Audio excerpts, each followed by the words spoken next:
This is my first mukbang. I don't usually do this.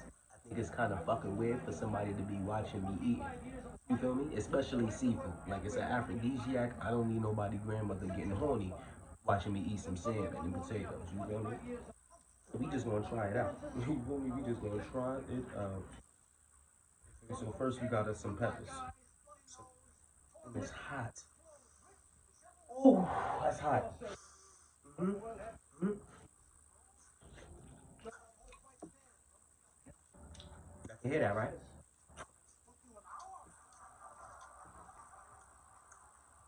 I make sure y'all hear. I think that's the most important part of the mukbang is when they hear it.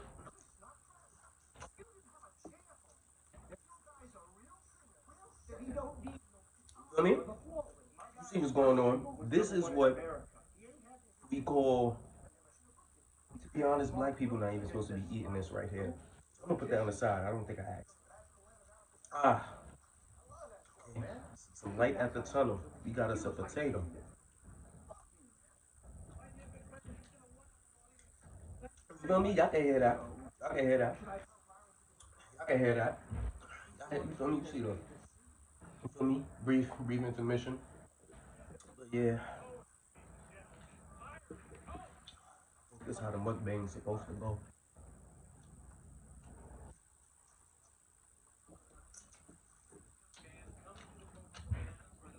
That's valid? You heard that?